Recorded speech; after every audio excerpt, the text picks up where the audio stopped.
to today's webinar. My name is Bree Reynolds and I'm with Flexjobs, but our webinar today is hosted by 1 Million for Work Flexibility and ThirdPath Institute. And the topic is building thriving businesses with strategic flexibility.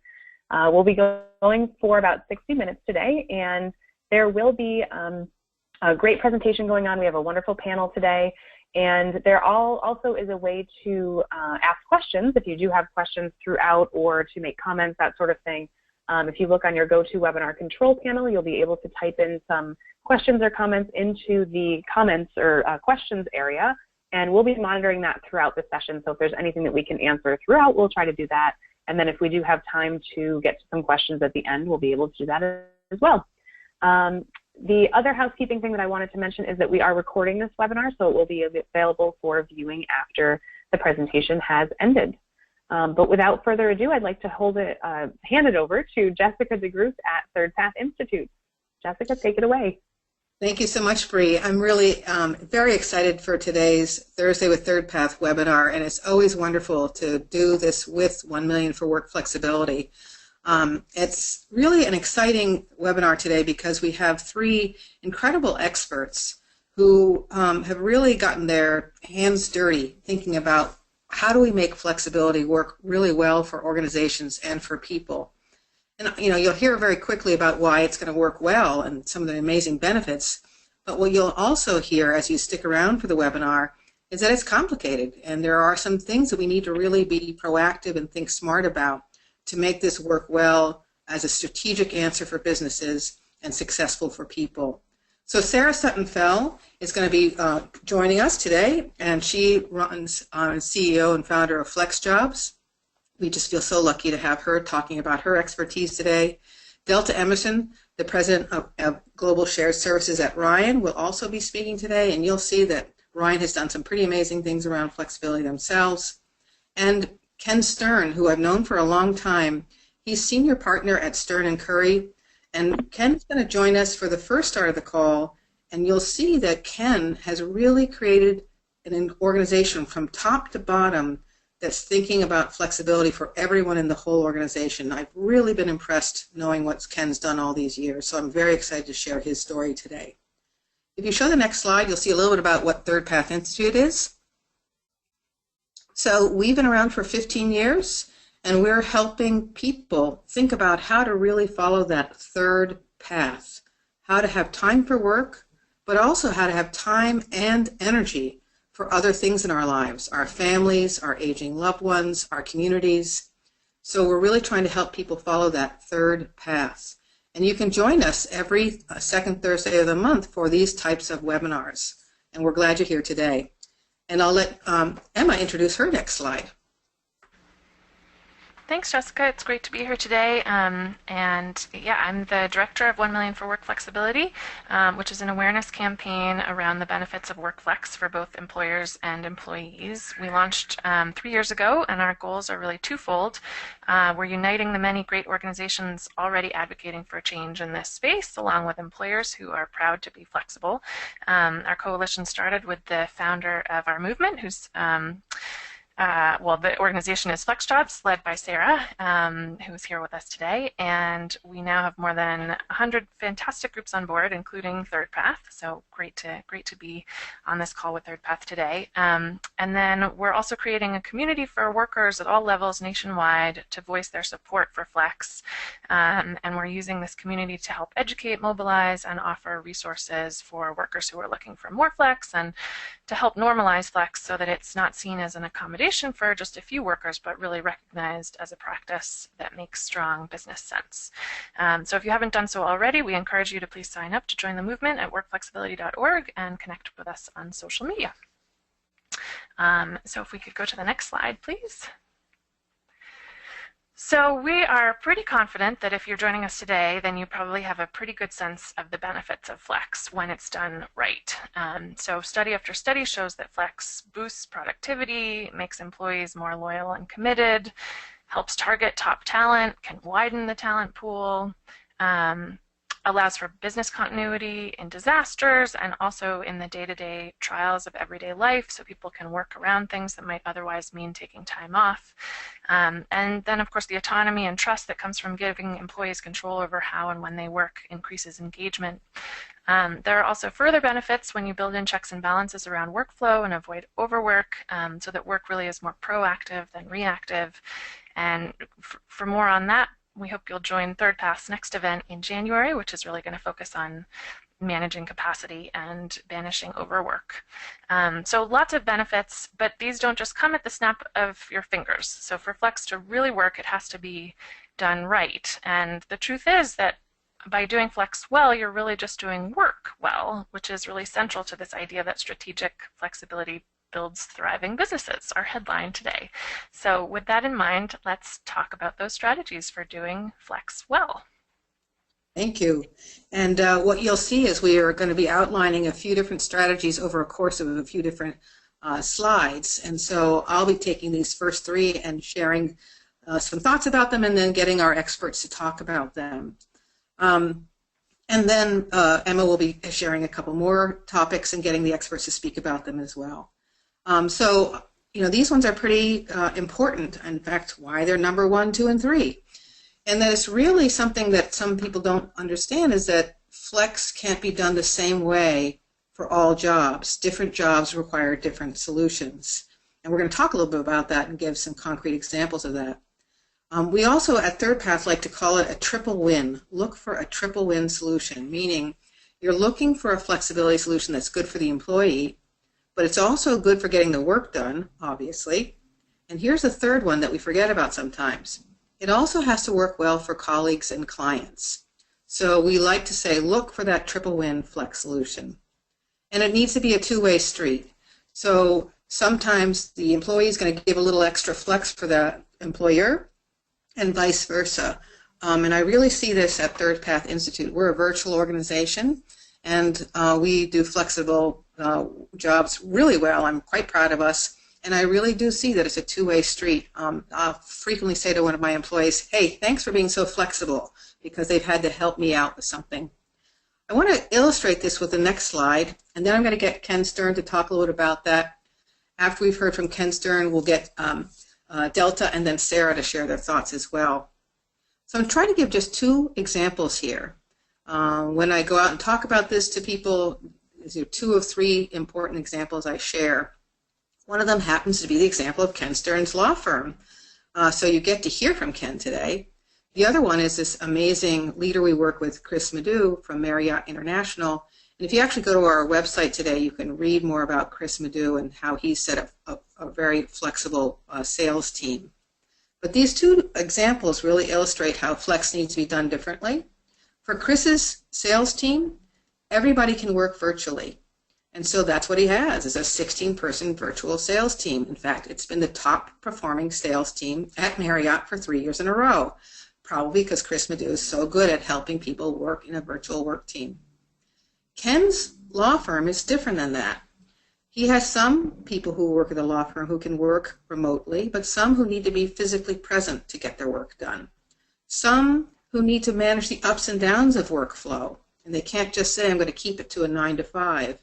And some who can kind of keep it to more standard hours. And so Ken's really learned how to think about how to do flexibility differently for each group of people at his law firm.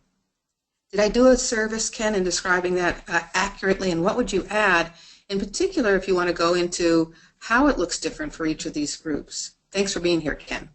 Sure. Well, we have one person who works remotely from Arizona, but basically we have certain rules and ways of doing things that we had everybody's input into creating. So lawyers, we have one lawyer who only works 4 days a week, one lawyer who works from home 1 day a week. All of our paralegals work from home 1 day a week, and the administrative staff can't take a day off because you can't work remotely or for a day because their work is really in the office, but they can cover for each other in ways. If someone has a doctor's appointment or needs to leave early or wants to leave early, they work in a team and can cover for each other. So, and there really are very few times when anyone has to work more than, the attorneys, let's say, more than 40, 45 hours a week. Because of the basic way we set up the firm, and I don't want to take too much time explaining it, but we from the very beginning created a flat fee way of charging clients rather than hourly, and that's sort of been the linchpin to creating good work-life balance and allowing and creating flexibility for our employees. Yeah, and what you're going to see, or the audience is going to see later in the slide, is that we actually argue that you need to look at flexibility from two vantage points. One is how much people can flex when they work, and the other is how much work do they need to do, what we call capacity management. And Ken, I think you're someone who's been really smart about both those ideas, that you have flexibility on the one hand, and then you have how much work we're doing on the other hand. And as a result, I think your firm has actually gotten smart about extra benefits of thinking this way. For example, together, you've realized that you can all create more quiet time at work where you don't interrupt each other and you let yourselves get focused work done. You've also learned how to help people turn off work when you go on vacation. So you've gotten smart about, just like what Emma said, how to do the work well. And it can be done flexibly, but really help everybody be efficient. Can you see how flexibility has helped you improve how you get your work done or improve the bottom line? Well, like you said, the quiet, we have certain rules. So one rule is everybody has to have at least 2 hours of quiet time every day, and we have a little flag system to let people know if they're in quiet time. And the other rule is nobody can use email or check in with the office during a vacation. And so we have people organized in teams, and so when I'm on vacation, my lawyer partner monitors all my emails and answers questions that come up. And when paralegal's on vacation, someone else is covering their work. So those are two things we insist upon, that people have quiet time every day and that they not be in touch with the office during vacations. And the result is, and again, because we charge, on flat fees, it's really the quality of people's time, not the quantity. And people really respond to that, and they're very efficient, and they want to come in, do their work, and leave. And we not only support that, we encourage that. Right. And so you, as an organization, have figured out how to offer flexibility for different jobs and for flexibility for different reasons, because some people need it, more or less at different points in the life cycle. And you've used the word rules, which I think is really interesting. Some people have a bad connection with your idea of rules, like, oh my gosh, that's a rules, who wants rules? But rules actually help everybody understand what the norms are and how to work collaboratively and effectively together. In fact, you use the word team a lot. So you've also, this approach, as the whole organization's got smarter about this, everybody's been willing to help each other out, I'm guessing, and really go the extra mile when necessary. Has this always been the case for your law firm? Is this something that you evolved into over time? Well, the attitude and philosophy has been the same for my 38 years of practicing law, but it's looked differently at different times due to changes in technology, due to better ideas. I've explained to Jessica, I one time came up with this great idea about quiet time, presented it, there was stone cold silence in the room, and someone said, that's way too complicated, Ken, how about we do it this way going forward? And it was a brilliant idea, and so things have changed, but the basic approach has been the same over many years. And there's one other thing that you've done really well, and I know I've talked to you about this a number of times myself. You've modeled this in your own life. So the very top of the organization has really modeled that, yes, I want to do an excellent job at work, and I have important clients that I need to make sure I service effectively, but I also have other things I want to create time for. Can you talk a little bit about either how that's happening for you right now or how that's happened with you in the past? Because that's a really important part of the story. Up until recently, I never worked, more than 40, maybe 45 hours a week, and I picked up my kids 2 or 3 days a week from school. But again, using a team approach, using good delegation techniques, using flat fees, and that was really what everybody did. We've been able to, I think our clients say we give the best client service, and they appreciate that people are enthusiastic and stay around a long time and energized and are not burned out. Now I take care of my granddaughter 3.5 days a week, which is actually, if I'm going to be truly honest here, you might have, when Jessica said I had an emergency, I actually have to leave early to take care of my granddaughter today. So, if truth be told.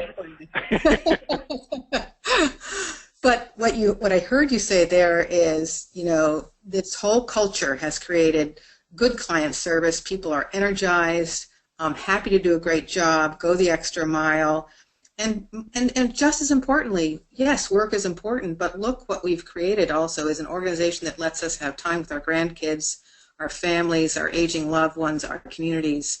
I know you've been a really active community member too, so it's really and if I could very just impressive. make one other point, Jessica, Jessica knows I started a bar association committee called the Committee for Balanced Legal Careers, and I won't go into that, but I think it's a lot harder if you have a work group or an organization where some people are taking advantage of flex time and others aren't. It just is a breeding ground for resentment. So we've always felt like if we can get everybody on the same page and everybody employing flex time and taking advantage of what we have to offer, then that breeding ground for resentment or dissatisfaction, is less likely to happen.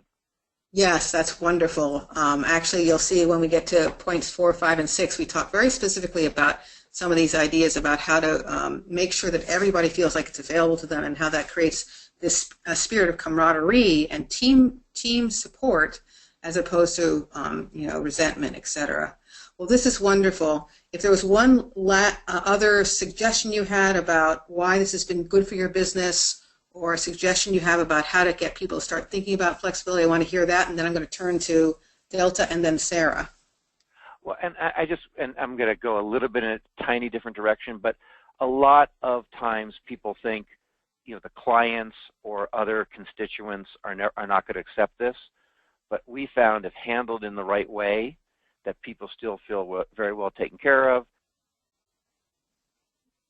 Yeah, and in fact, I think that they not only, the clients, there's actually some drivers from the clients. If you're starting to create a flexible business that really supports diverse employees moving ahead, I think clients are really impressed by the longevity of the people that they work with and the diversity of the people they work with. So I think you probably show your clients that you really are doing a great job and they value that deeply. Wonderful. Well, Ken, I know you got something you need to get to. And thank you, everybody. And I've said everything I know, so there's nothing else I would be able to add anyway. So have a good rest of the webinar. Thanks. Wonderful. So Delta, do you have some thoughts about this idea that different flex works for different types of jobs? Does that make sense to you? And what about that concept of the triple win? How does that apply to your organization or how you've seen flex work at Ryan? Yes, I do agree with that idea, and I think it is something that any company would have to come to grips with related to this. It's not a one-size-fits-all when you decide to go down this journey or take this journey with Flex, in that if you look at job descriptions and the roles that people play in a company, some require more physical presence than others, and the nature of the jobs themselves will dictate how the individual who attaches to the job description is going to have to work. So we coined a phrase called role reality when we implemented Flex about 8 years ago, and basically had pretty honest conversations with ourselves and with our employees around looking at that job description and not setting yourself aside from other people and not judge yourself based on the fact that a consultant who is working with a client in the field and does a lot of work on a computer can come and go rather freely, as opposed to someone who's sitting in a position that requires them to be physically present. For example, someone who's manning a front desk in a reception area, or someone who is an executive assistant tied to a busy executive. So that role reality related to job descriptions is something we talked about pretty much from the get-go that helped us position that in our minds and that paradigm shift that needed to happen. It's not a one-size-fits-all. We do believe that a lot of conversation has to take place to make sure that everybody's on the same page. So we said that people basically in our environment to thrive need to be able to collaborate and communicate and be considerate, the 3 C's, so that they aren't just acting as one-man shows related to that. It really is 2 sides, and I think you kicked it off really well with that point that there are times when, in a flex environment, we have to recognize it does go both ways. When you mentioned that you've had people help stay and work late to help you with something, that happens in any environment. Just because my piece is done, I don't need to just act as a solo practitioner. I'm going to have to pitch in and carry an extra load occasionally. And there are times when because of flex, I'm going to be able to go to my child's school play or a soccer game or do something else that's more on the personal side. So I do think that there can be the triple win, but there also has to be a really mature and disciplined recognition of the stewardship that we all hold with our jobs, and recognize that businesses are in business to stay in business, and they have to get the ROI. This is a business proposition as well, and if flex can't work in a way that allows a company to thrive and grow, and if that's the reason that it's not growing, then it's not a good thing. So it's all in all of our best interest to make sure that we're looking at both sides of that equation. Yeah, wonderful. Such great concrete examples, Delta. That's really terrific. I wanted to make sure we heard from Sara a little bit on this slide, and I gave Ken a little extra time since he wasn't going to be able to stay with us. But Sara, what are your thoughts about these first 3 points that we've made? What have you seen work well around this or get into trouble around this? Well, I think people have to be aware and be honest with the role, and I think, as you're saying, Delta, the role reality is important. Each role is different. Each company is different, and flex isn't one size fits all. So I think looking at the opportunities and in each role, or team or what have you, to identify where the biggest wins could be. And I like your triple win. I say it's a win-win-win proposition in many companies if it's done well and conscientiously. And it doesn't, I think, again, not being afraid of a little hard work and a little attentiveness, but really when it comes down to work flexibility, I think one of the key points is that it actually tends to force best practices in terms of management and in terms of, whatever the culture is, whether you refer to the 3 C's that you mentioned, Delta, the collaborate, communicate, and be considerate, or just really in terms of the key performance indicators or the ROIs of the different projects or the deliverables and the timelines and all of the different things that go into making your role or your organization work. And paying attention to what those are and which parts of those could be implemented best with flex. And also, to be honest, and raise flags on which areas would be more concerning, or which areas are you or your reports or your team struggling with or worried about the most, so that you can have open conversations about those.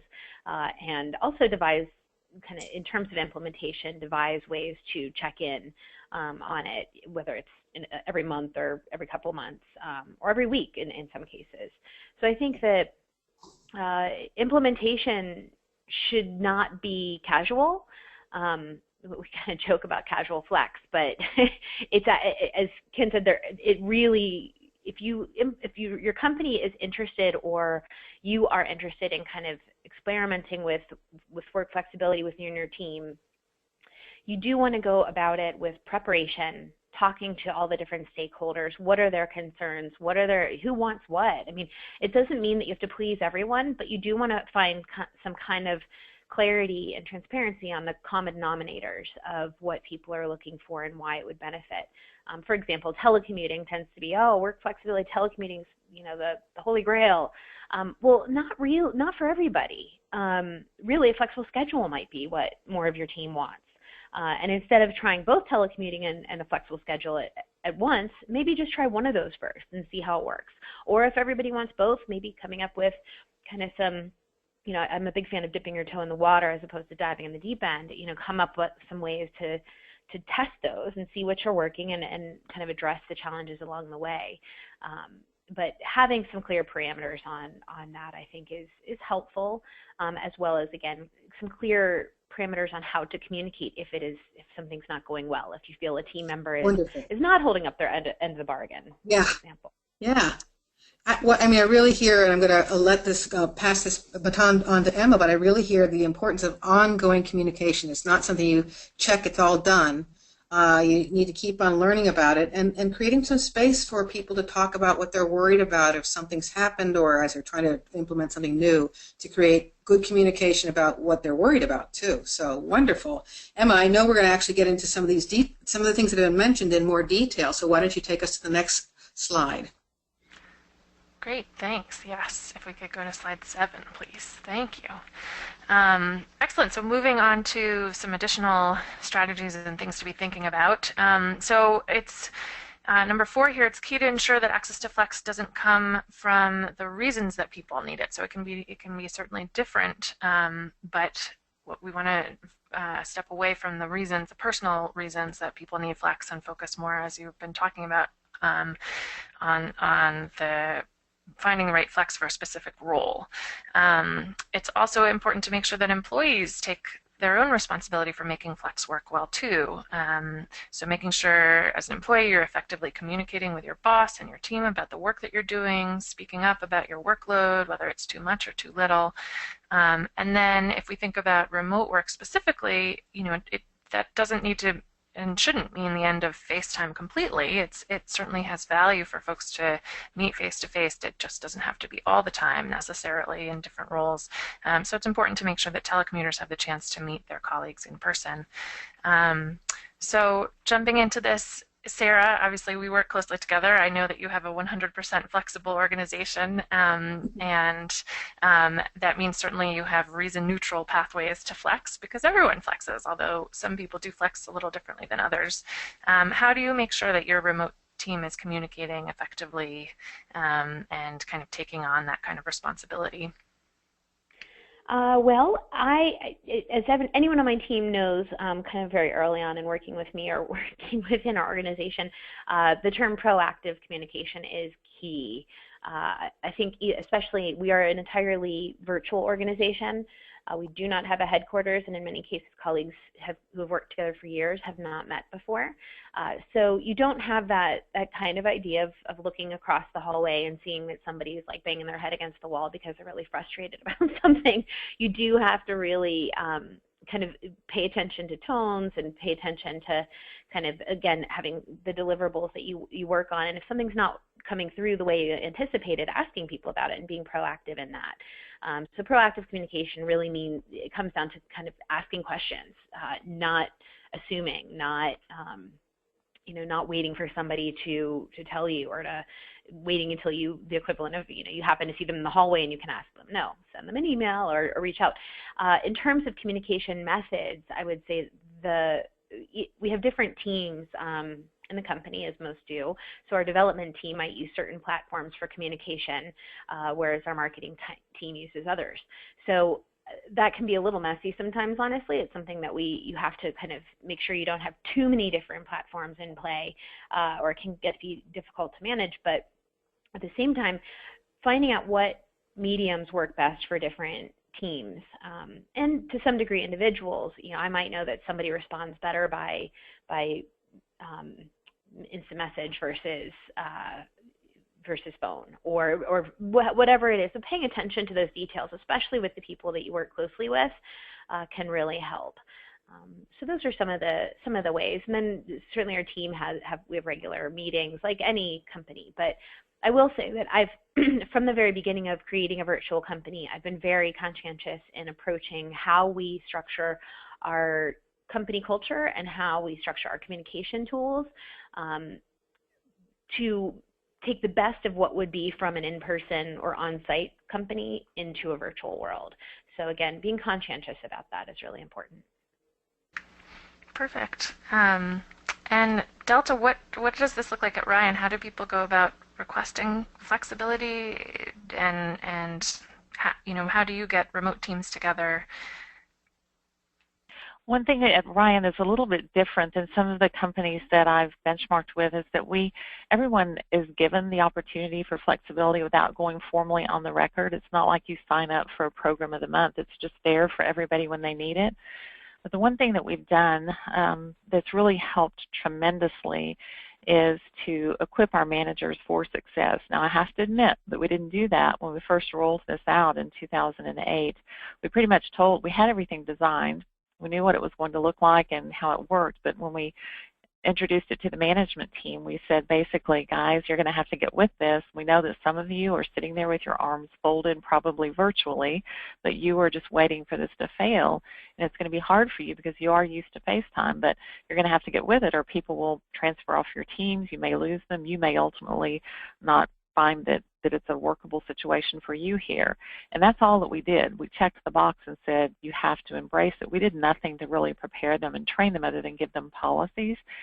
So what we ultimately learned by going through our participation with a study that was being done by Boston College and a couple of other companies that were studying Flex was the study was focused on manager resistance to change. So after about a year and a half of working through that, we emerged with team blueprints, which essentially all of our teams, no matter how large or small they are, going back to the one size doesn't fit all, are taken through a process that takes a couple of hours. Team members go through as an entire team. Managers go through an additional set of training for about another 45 minutes. But they walk away empowered with tools they need to build blueprints for how they're going to work together, and essentially establishes their ground rules for how we work together as a team.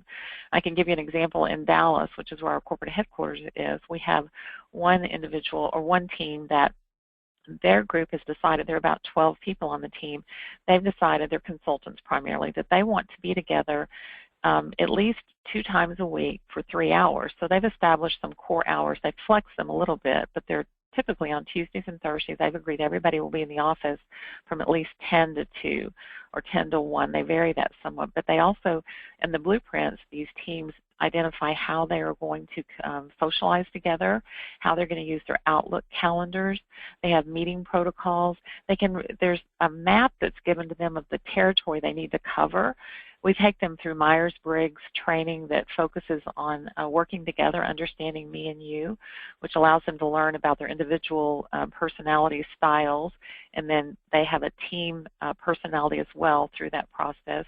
They go through training about work style preference based on the book called CEO of Me, learning whether they're separators or integrators.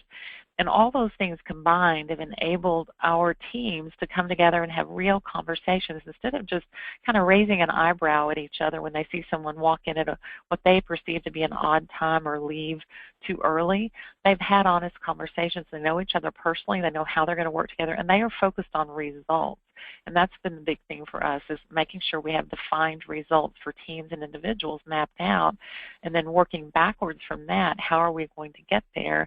How are we going to work together as a team? So just bottom line, I think for us, it's been a journey to learn how to do this effectively, and it's probably the biggest lesson we learned. If we had known then what we know now, we would have done a much better job of rolling out the manager piece of it to set them up for success. But at that point in 2008, there wasn't as much work, not much work had been done in this area, and especially with the way that we chose to go. We moved from a completely draconian, you have to be in your desk and you have to work at your desk, work at least 50 hours a week, FaceTime rules, to a completely flexible where people can work anywhere, anytime, as long as they get the job done.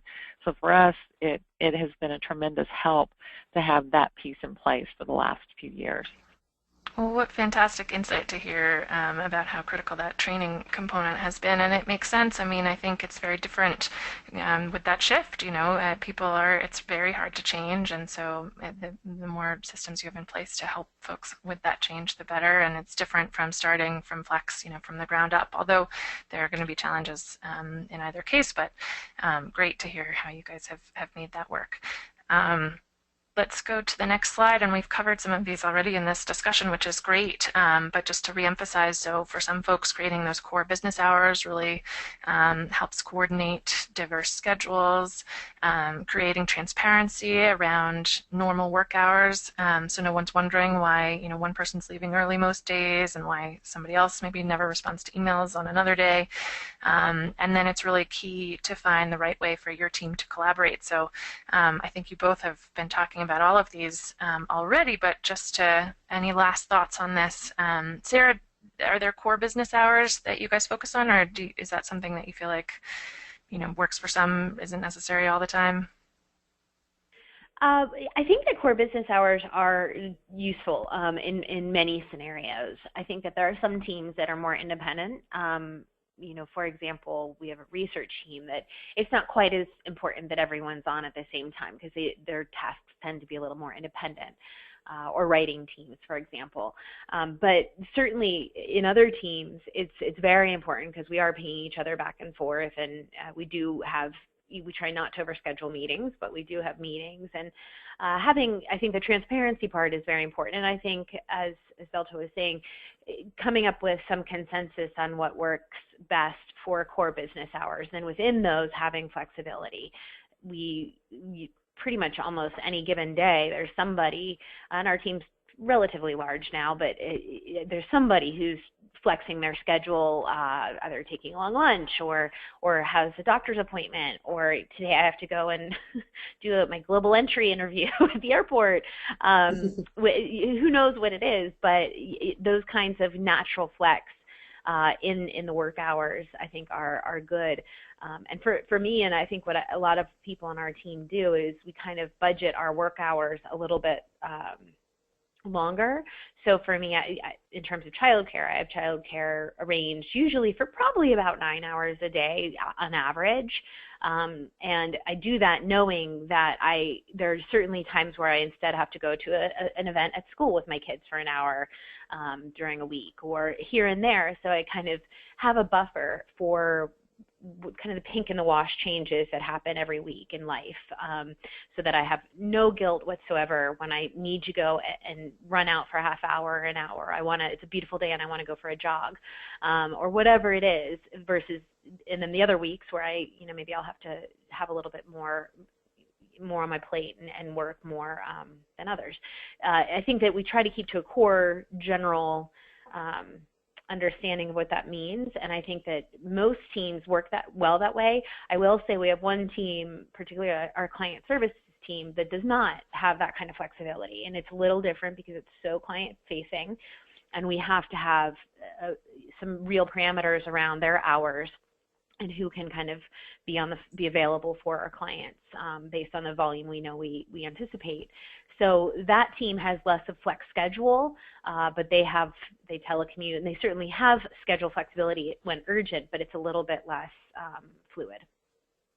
Great. So definitely, again, about the role and what makes sense for that role, and building flex in even where there's some structure.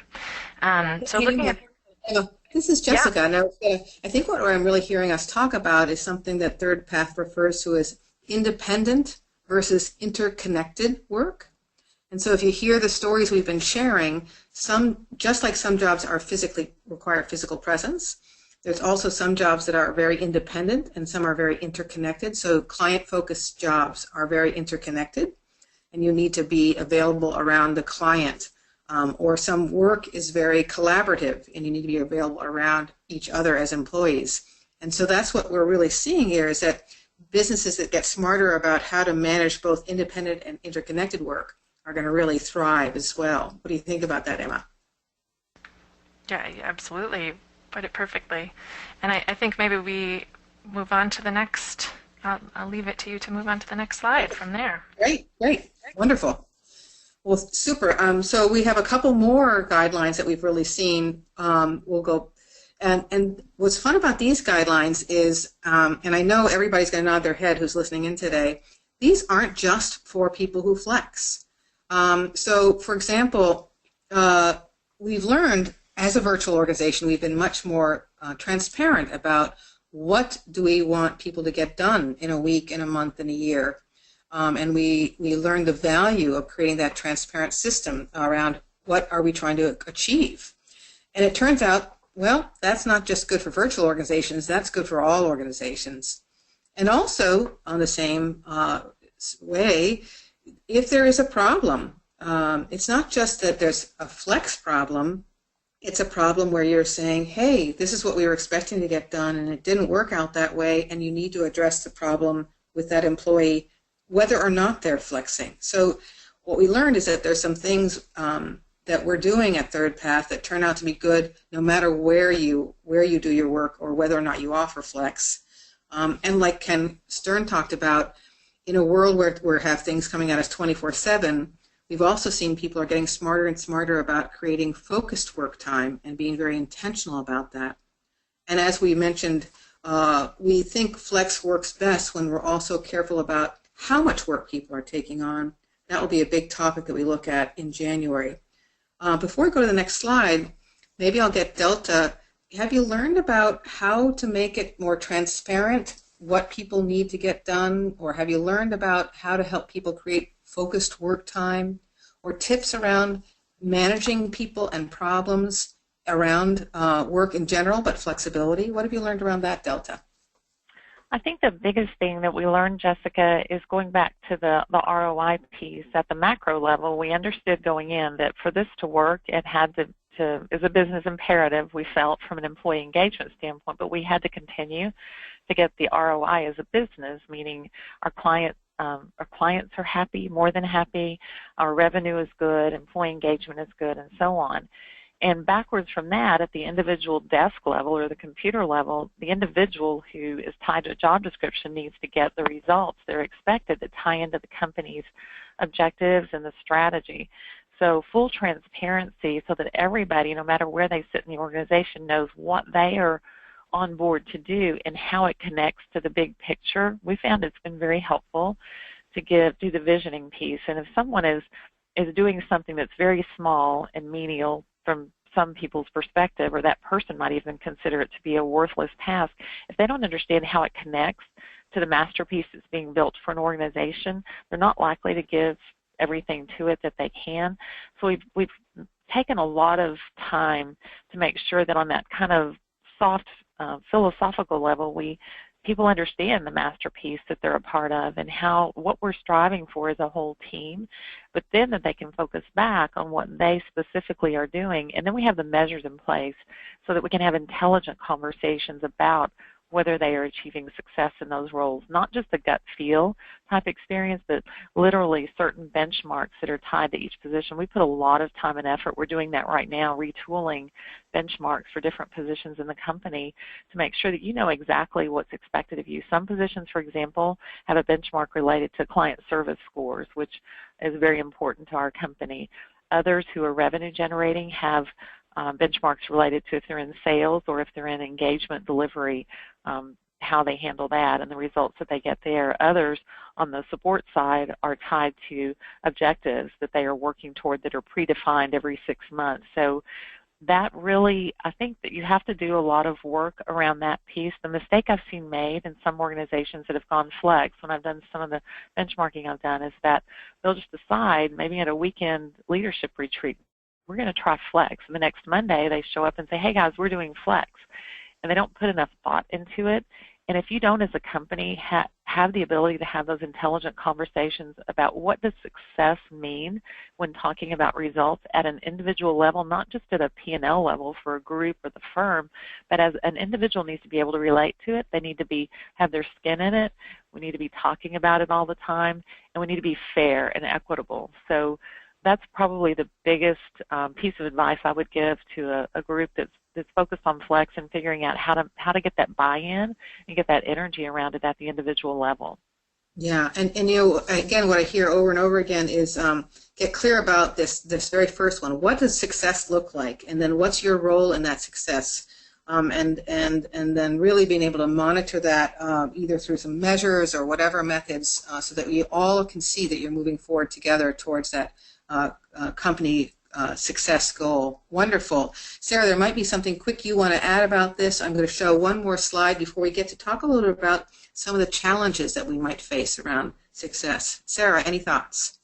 Sure. I'd say one last thing to focus on, especially as a manager or a business leader, is that there's an opportunity with Flex to, again, really focus on best practices for management. And what I have found, especially with telecommuting, but also other kinds of Flex, is that you have to, when you're implementing Flex, you have to move away from kind of some of the traps of lazy management, such as managing by FaceTime, and instead really focusing on those who's productive, who's actually a really good, productive worker, an employee, and contributing and collaborating in the ways that they should. And I find telecommuting, for example, I find that it's almost a bellwether for if you're in an organization that's hybrid, where there are people in the office and people outside. People who are telecommuting, you'll have a bellwether effect where the telecommuters, if they're not performing, you'll actually be able to identify it sooner than if they were in the office. Because if you're doing it right, you're focusing on their productivity and their contributions. Whereas in the office, the lazy management side is it often, oh, that person shows up on time, well dressed, and oh, they're really funny. They told a great story the other day, and you kind of get distracted by a lot of the in some ways, personal relationships are important, but they also can be very distracting. And so I think that there's a real opportunity here for companies to make themselves more efficient, make themselves more effective, more productive, have more engaged employees, et cetera. So really looking at it that way. Yeah. So I hear a theme again of working within the whole organization or within a team and really defining what success is, and then really finding a way to measure that. And as you said, Sarah, so well, by just doing that process, you've already probably improved how everybody's working. And that's a really great benefit for the employees and for the organization. Wonderful. I'm just going to put up the next slide for a second. It's a little preview of where we're going next. One of the things we've really learned at ThirdPath, and I'm guessing you guys have seen this too, is that there's flexibility, like changing when you work or how much you work. So you're working reduced hours, or you're job sharing, or you're working remotely, fully or partially. That's the flexibility side. But then there's also the capacity management side. How much work are you taking on? And there's kind of a joke in the flexibility field now that, we can flex. We work all day, and then we flex and work in the evenings, and we flex and work on the weekends, and we flex and work on our vacations. Well, that's not the kind of flexibility we're really trying to aim for. What we're really trying to aim for is a flexibility where, I actually had one of my pioneering leaders talk about time shifting. So he doesn't work in the afternoon, and then he picks up his work at night. And I think that's a great way of talking about flexibility, where we're really trying to say, here's when I'm working, here's when I'm not working, and I flexed it around the day in a way that works, is that triple win. So if you come back in January, you'll hear us talk more about this capacity management side. And one of the leaders that we work with, who really has done a great job in his law firm about thinking about what's the right number of hours that our lawyers can work. And Ken Stern is someone who's really thought about both these things. He's in that top right box. So I'm going to go on to the next area so we can have some time to talk about discussion. And we know that Flex is awesome. We've listed the benefits. We've given you some guidelines. But Emma, you want to share, get us started on talking about some of the challenges that might come up around Flex too? Great. Yeah. I mean, it certainly doesn't mean that Flex, magically makes things perfect. There's always going to be challenges, and Delta, you touched on when it's a transition from kind of a traditional mindset to flexibility. You have to really build buy-in. We need to train managers. It's really about change management. Some other issues on here. We've talked about how there's no one size fits all with Flex, and that means that you do have to be aware of employees wondering, why maybe somebody else gets to do one thing and they do another. But of course, that's true of there being different salaries, different job titles, so on, and really the guidelines we've talked about, especially those 1 through 6, will help address those concerns. And these slides will be available on our blog post after the fact if anybody would like to re-review, and of course the recording will be up as well. And then there's often that concern about whether work is really getting done when you can't see people at their desks. But as Sarah was just saying, just because someone's at their desk and showing up doesn't mean that they're working. So you have to come up with those metrics that go beyond just saying that someone was in the office from 9 to 5 and so they were working. And those metrics really should always be in place. So again, we've talked about some of those strategies earlier. And Jessica, I know you wanted to talk about how to learn more about that third challenge there. Yeah. And so, what we're trying to get at is that, yes, Flex is beneficial. Yes, it takes a concerted effort to do it well, and every team and organization can take it on and succeed around Flex. But one of the things we've really learned over the years at ThirdPath is sometimes people are afraid that doing Flex will impact them as they try to move ahead in their careers. And so I'm going to get us, the panelists, to talk a little bit about that in a second. But clearly what you can hear at a place like Ryan, where everybody's encouraged to flex, that's one way you really make some changes around this. But that's one of the fears, is that someone is saying, if I'm not physically present 5 days a week, or if I choose to work a 4-day work week, I choose flex because I want time for my life, is it going to negatively impact my career?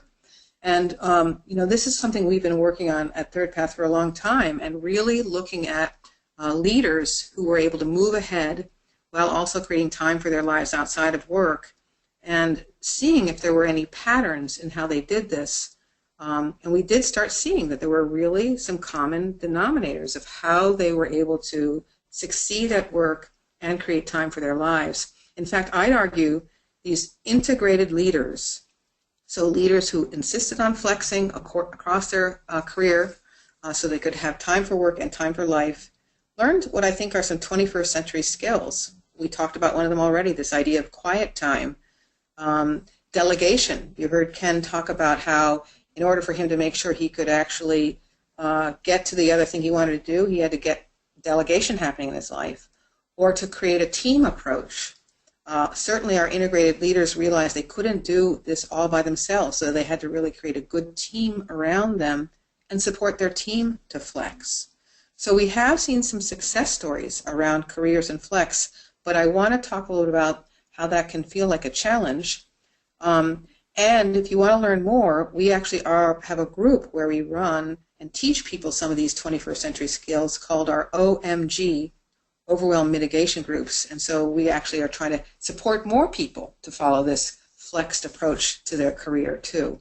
So maybe I'll start with Delta. Has this still been an issue, some of this fairness or making sure people are getting their work done or careers, or is there some other issue that you feel like has been challenging still around flex that you want to talk about? I think you hit on it earlier, Jessica, and I'd agree with you. The flex sounds so good on the surface, but it does allow you the flexibility to work anywhere, anytime, means you can work everywhere all the time because of the technology we have and because of the fact that no one ever, that I know, ever finishes their job. When you've quit working, whether you're at home in your pink fuzzy slippers or you're sitting at your desk in a suit, you are never done. And so that goes with us all the time because we have our smartphones right there in our purses, our pockets, and our hands. We can be on 24/7. And many in this crazy world we live in, there's so many of us who are type A and we're driven and we feel accountable and we honor our stewardships, have a hard time turning it off. And I have to say I'm one of those, and it's ironic because I am the champion of flex for Ryan, and I'm frequently asked to share our story, but I am not the best example of it because I have to really exercise a lot of discipline, self-discipline, to balance myself. I think the biggest problem that this world faces in general, but specifically as related to rolling out something like Flex, you're going to have those individuals who are going to go, great, this means that you'll just call me when you need me. Then you're going to have those individuals who go, great. Like at Ryan, we took away everybody's PTO banks. We don't give paid time off because you can take as much time off as you want. If you can get your job done in 20 hours a week or get it, whatever results you're focused on done in 5 minutes, that's great. But that's not very realistic. Most people who are hard workers want to give their discretionary time too, and they can be workaholics. So that's the biggest dilemma I think that exists in training our managers to watch out for. They have to get clear, look in the mirror, be self-aware about what their own work style is. And for me, I have to recognize just because my car's in the parking lot at a crazy time or I'm online at a crazy time doesn't mean I judge others. And I need to recognize the message that's sending. So I have to communicate really always, even before Flex became part of the conversation. Any group I've ever worked with, I had to say, okay, this is what you're going to see. This is how I work, but don't take that as my expectation for how you work because I'm a little crazy. But I think that is the biggest challenge we're going to face, and I'm not sure there's not one answer to it, but I think the best thing that can be done is being self-aware as a leader, recognizing and embracing the importance of doing this right, and then equipping managers to handle this effectively, and we've done a lot related to that as well, making sure that we have policies on the books that require managers to make sure that their folks are taking adequate PTO. They don't have to book it, but they have to make sure they're aware of what they're doing. We even give people tips. If you preferred having your PTO bank, take a little calendar, tick off those days, and make sure just you don't turn it into HR, but you give yourself your 25 days or whatever. We have paid sabbaticals not many people feel comfortable taking, and we have a campaign going right now to encourage that. So a long answer to a really tough question. I don't know what the answer is, but I think that yes, we do have problems, and that fairness and flex really more at the personal level. People aren't being fair to themselves. Yeah. Well, oh my gosh, thank you, Delta. I mean, I think that's I always say to people, we don't have a crystal ball, we don't have it all figured out, but through this experimentation, through learning, I think we are going to get smarter about it. Sara, I want to make sure I give you some time to talk about some challenges you might see, maybe that one that she was just talking about, Delta was talking about, or something else, and then we'll get to the wrap-up part. Sure. Certainly having boundaries is really important.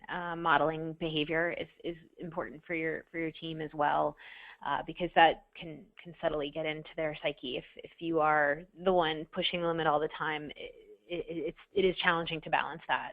So boundaries are important.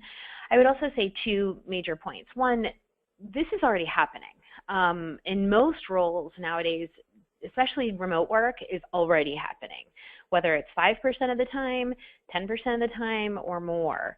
But people are checking their phones from home. People are, even if they're in a traditionally, or the company views it as a traditionally on-site role with no telecommuting, people are telecommuting. Because they have computers at home, they have tablets and phones, and we do check it regularly throughout. So first of all, acknowledging that and realizing that formally this is an issue employers and workers are already contending with, whether we're calling it that or not, and that we need to be calling it that. And then the final part would be tracking. Tracking what happens with your flexibility. We did a survey last year with World at Work that interviewed over 350 large North American organizations, and a lot of, high percentage, 80% or so of the companies said that they offered some kind of flex, either formally or informally. But of those, only 3% said that they even attempted to track the ROI of their work flexibility initiatives, which is shocking and horrible. Like you're getting an F in Business 101.